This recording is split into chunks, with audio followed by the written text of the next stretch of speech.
I'm gonna rob you if you keep walking away. Those were Vitaly Zdorovetskiy's words as he harassed an elderly woman on a live stream watched by millions. He now faces up to 24 years inside one of the toughest prisons on earth. The Russian-American YouTuber, notorious for climbing the Hollywood sign waving a flag saying "I'm back" and for streaking at world events, finds himself in a peculiar situation he can't prank his way out of. Held in a Philippine detention center with his passport confiscated, Vitaly is under serious charges that could keep him behind bars for decades. President Marcos Jr. himself made the situation crystal clear. The Philippines will not tolerate foreigners who disrespect Filipinos. Few could predict that the same reckless instincts that fueled his rise would now threaten to destroy him entirely. The views kept coming, and so did the chaos. It's your life, your choice. You can do whatever the fuck you want in this life. How does a YouTube prankster with a few thousand subscribers spiral into a reckless international troublemaker now facing decades behind bars? The answer lies in Vitaly's decade-long addiction to escalation, a dangerous game that always seemed to end with him walking free. Until now. Born in Murmansk, Russia in 1992, Vitaly moved to Florida at 14. His YouTube journey started around 2011 with clumsy videos, trying to pick up women, staging awkward encounters, harmless and forgettable. No fame, just cringe content. Maybe you'll see it better. Cute smile. Can I kiss you now? No. Everything changed in 2012 with his Miami zombie attack prank. After a horrifying real-life cannibalistic attack, Vitaly dressed as a zombie, terrorizing pedestrians. The video exploded. Subscribers jumped from 3,000 to 100,000 in just 1 month. In Vitaly's mind, the formula clicked. Shock equals views. Views equals success. From there, a dangerous pattern emerged. Bigger, crazier stunts. In March 2012, he impersonated a police officer, illegally stopping civilians. Do you know that it's illegal to be blonde at promenade? Felony charges followed, but were dropped. He escalated again with a bomb hoax, another serious charge, again dismissed. Like a gambler addicted to doubling down, American police. Vitaly kept pushing limits. The 2014 FIFA World Cup final, he stormed the field with natural-born prankster painted on his chest. Detained briefly, fined $100. Each prank paid off with more attention, more validation, and even less reason to quit. Imagine feeling unstoppable, and every petty crime rewarded instead of punished. Believing the world would always let you off with a laugh and a slap on the wrist. That belief came Vitaly's greatest weapon, and his fatal weakness. He took his recklessness international, streaking at major sporting events, illegally climbing the pyramids of Giza in 2020, earning 5 days in an Egyptian jail. But 2020 marked a darker shift. On a Miami Beach sidewalk, Vitaly Zdorovetskiy launched an unprovoked attack on a female jogger. I was running and he stopped, like he wanted to hug me, and I was like, stop, like, don't, what are you doing? And he just ran at me and threw me on the ground and started punching me. He was arrested and charged with felony aggravated battery, but was released after posting a $7,500 bond. The victim later filed a civil lawsuit seeking damages for medical expenses and emotional distress. Like any addiction, his thirst for notoriety needed bigger and riskier hits, until it finally pushed him somewhere even he couldn't escape: the Philippines. Yet Vitaly's early pranks, for all their shock value, often ended with an unexpected twist of generosity, revealing the joke, laughing with his targets, and sometimes handing out cash as a thank you. Yeah, we should have. In one memorable stunt, he persuaded women to hand over their underwear, Your excuse not to give me your panties. pledging $100 to a cervical cancer charity for each one. In other instances, he donated money and goods to Filipino families, even helping one fan cover his wife's cancer treatment. No one could deny there was some good in his heart. But there's a thin line between intentions and perception, especially when you're a foreigner navigating an unfamiliar culture. It was a line Vitaly misread badly, and it was about to cost him everything. Please, I'm scared. My mom says I'm gonna go to jail. I'm really scared. Clearly unaware he was crossing cultural lines and building a live recorded confession in real time, Vitaly streamed every reckless act to millions around the world.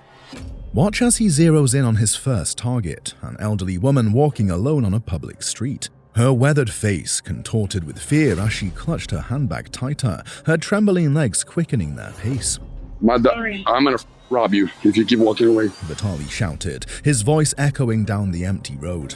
You could almost feel her panic through the screen, her eyes darting frantically for escape, while thousands watched her terror unfold in real time, and millions would see it soon after. The spiral continued.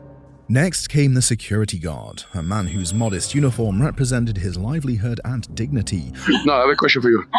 Vitaly turned him into a prop for entertainment, snatching the guard's hat repeatedly, leaving him exposed to the punishing tropical sun. The guard's face shifted through confusion, anger, and finally resignation, each painful emotion captured in high-definition detail. Then Vitaly escalated further, climbing onto the guard's patrol motorcycle, revving the engine, broadcasting the theft proudly to his viewers. You could almost hear the collective intake of breath across the livestream. But Vitaly wasn't done. He stormed into a McDonald's kitchen next. CCTV footage merged with his livestream as he pushed past stunned employees, their faces frozen between fear and disbelief. Show me how you do it. Handling food with unwashed hands, contaminating meals meant for waiting customers. Workers stood paralyzed, trapped between protecting their workplace and avoiding confrontation with the intruding camera. Every chaotic second streamed live, adding another entry to his growing catalogue of offenses. The digital descent continued on the beach, where Vitaly cornered a local surfing instructor. The man's sunburnt face reddened even further as Vitaly belittled his business, laughing and encouraging thousands of viewers to flood the man's small livelihood with fake negative reviews. Each act pushed him deeper and deeper in trouble. Under Philippine law, his actions qualify as serious offenses. Unjust vexation, acts that cause mental distress, alarm and scandal, public disturbances causing fear and disruption, and attempted theft, forcibly taking or attempting to take property. What viewers thought was outrageous entertainment was, in the eyes of prosecutors, a live-streamed confession. Every reckless act preserved, time-stamped, and impossible to deny. Meanwhile, his accomplice Sly Kane kept filming, adding even more evidence to a case that was already overwhelming. For the first time in his career, Vitaly couldn't laugh off the consequences. There would be no prank apology video, no clever escape. This time, reality was rolling, and it was unforgiving. But when I'm a 33-year-old grown man, if I want to decide to get arrested, I'll get arrested, like right now. Normally, viral pranksters can apologize, lay low, and vanish. But Vitaly's crimes ignited something far bigger, something he never saw coming. A diplomatic firestorm. Imagine this. One day you're broadcasting to millions of fans. Next, the president of an entire country is calling you crazy on national television. President Ferdinand Marcos Jr. didn't just criticize Vitaly, he publicly eviscerated him. On his official YouTube channel, Marcos spoke with undisguised anger, declaring this person is out of his mind. He's not Filipino. Can I curse at him? And then the real blow. Foreigners who humiliate Filipinos are done. In that single moment, Vitaly became more than a prankster. He became a symbol of foreign disrespect and a target for a government determined to make an example. We're not going to let him off easy. So he will not be deported. He will stand trial here. He will face the charges here. And hopefully he will be jailed here. The Philippines, a country where sovereignty is sacred, sees the opportunity to send a global message. Visitors who disrespect locals won't be tolerated, no matter how famous they are. Even as rumors surfaced of diplomatic pressure behind the scenes, Philippine officials stood firm. This was no longer about one YouTuber. It was about national dignity and about justice. Meanwhile, the Philippine media amplified the case relentlessly, turning Vitaly into headline news. Every outlet replayed Marcos's fiery condemnation, and soon Vitaly's downfall was being reported around the world. He now sat detained in the Bureau of Immigration Bicutan Detention Center, a harsh place far from the cameras. The gulag as detainees call it, is grotesquely overcrowded, with men crammed shoulder to shoulder in stifling, unsanitary cells. Access to clean water is scarce. Medical care is minimal at best. Food often consists of thin soup and meager portions of rice, barely enough to survive. Diseases spread unchecked, violence simmers constantly beneath the surface, hope evaporates faster than sweat in the oppressive tropical heat. And if Vitaly is convicted, his nightmare would only deepen. He could be transferred to New Bilibid prison, the Philippines' most notorious maximum security facility, infamous for housing the nation's most dangerous criminals. Designed for 6,000 inmates, but crammed with over 28,000, Bilibid forces prisoners to sleep in stairwells, share floor space in shifts, and fight daily for survival. In a place where human life is cheap and mercy is even rarer, survival itself becomes the greatest battle. But will it come that far? Boom, it's game over, brother.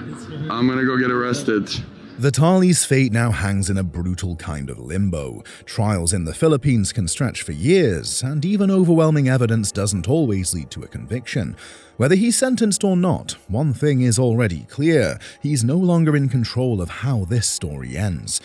Yet every day he spends inside the gulag, every hour stripped of freedom, reminds him and the world that actions have consequences, and sometimes they come harder and slower than anyone expects. Vitaly faces up to 24 years behind bars, years that won't be spent in luxury or comfort, but in cells so overcrowded that survival itself is a daily battle.